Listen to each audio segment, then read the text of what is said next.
Hello everyone and welcome to the channel. For today's video I wanted to talk about some drama to do with the house.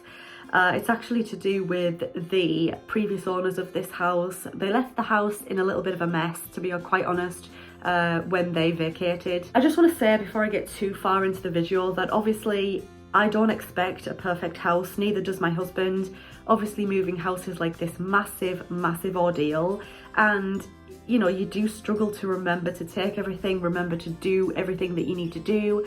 So a bit of rubbish or a bit of like, you know, the odd belonging here and there, me and my husband can completely like, you know, sympathize and understand with that.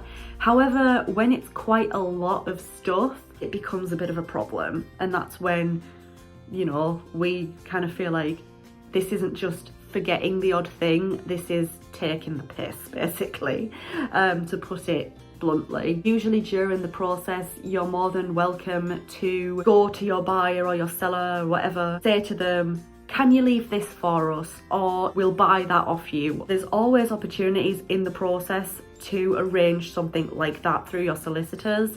However, for all of this stuff that was left, an agreement was never ever made between ourselves and the previous owners through solicitors or just with each other. I'm gonna go through just a few of the things that was left. There was so much stuff that I have like, it was overwhelming to be quite honest, but I'll run through some of the most like prominent things that they left. There was one thing that I found to be particularly disgusting.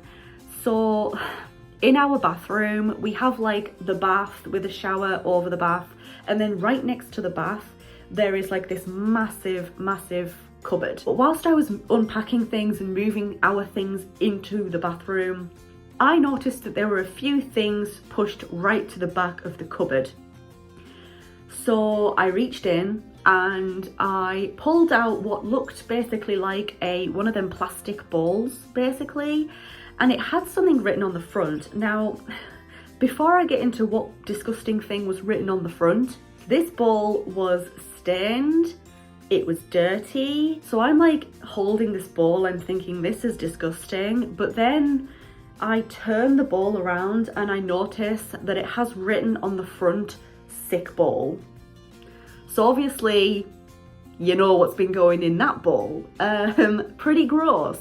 Obviously, I'm thinking what has happened with that is, you know, when the kids were perhaps unwell through the night or something, they would be sick into like this bowl. And for some reason, the previous owners thought it would be lovely to leave us their sick bowl. In this room, there was a box, like here is like a massive wardrobe, and right up at the very top, like I'm pointing to it as if you guys can see it, but right up at the very top, tucked away near where the curtain pole kind of is, there was a massive box, and this box was really heavy. We actually struggled to get it down. When we got it down, we opened it up and we realized that it was just full of cookbooks. There was Gordon Ramsay cookbooks in there were books for cooking cakes in there was loads and loads of cookbooks, and somehow they'd made their way up to the very top of this wardrobe and just left. In the garage, they left a lawnmower. The garage door was actually left open. I know that's not like anything to do with any rubbish that they left, but I just thought that that was like an interesting point as well. The garage door was left open, so it was open to the elements, and it was also open to just anyone wanting to come in and have a look in the garage. There was like a baby changing unit that's been left.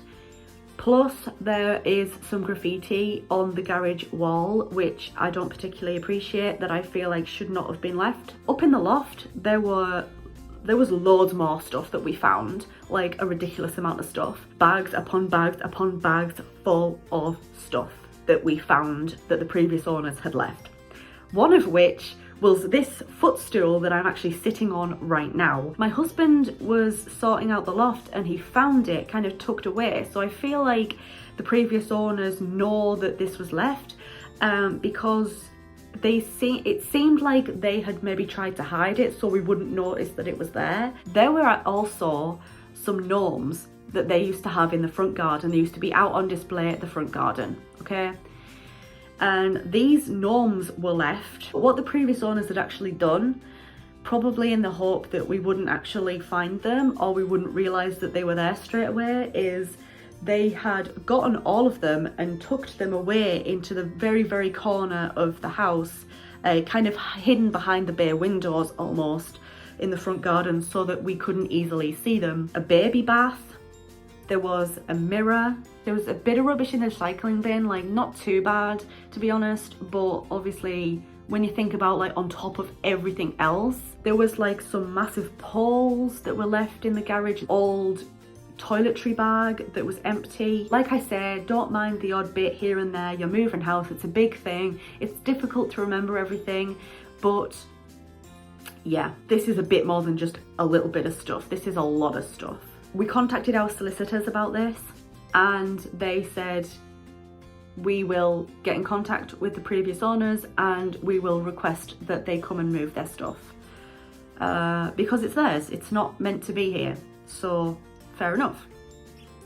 They agreed, the previous owners, that they would come and sort out, pick up all of their stuff. However, they wouldn't give us a specific time frame as to when that would happen. You know, they used the excuse of, well, we're busy with work, which is totally understandable, like work life, family life, everything in between. It's a lot, and I completely sympathise and I understand that.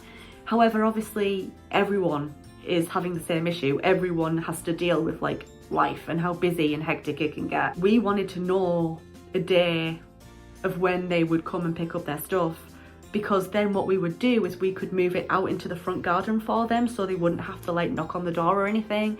They could just come, pull up, pack all of their stuff away out the front garden, do whatever they wanted with it. The day we moved, one of the previous owners actually tried to add my husband on Facebook. He accepted his request and then he messaged him because the kitchen light wasn't working and we didn't know if, like, you know, we were just being silly or if there was an issue. So we politely asked about the kitchen light, and also we asked if they could possibly give us a time that they would come and pick up their stuff. And the person read the message and blocked my husband on Facebook. So yeah, I feel like that's a very childish way to deal with it, but there we have it. I suppose some people are just like that. They actually eventually did get their parents to move their stuff, and they came and they took like pretty much everything. And then in terms of like the kitchen light, we spoke to our solicitors about it, and the previous owners basically said, we're not answering any more questions about the house. We weren't even being nasty, we just wanted to know if the kitchen light worked. Like, I just don't understand why some people have to be so like weird. Like, I just don't get it. But anyway, that's the story, the long story. I feel like I've been talking for far too long about this, but there you go. Thank you so much. If you enjoyed it, leave it a thumbs up. Have you had a similar story? If so, let me know in the comment section down below. If you're new here, make sure to go ahead and click on that subscribe button. Thanks again, and I hope to see you in my next video. Bye everyone.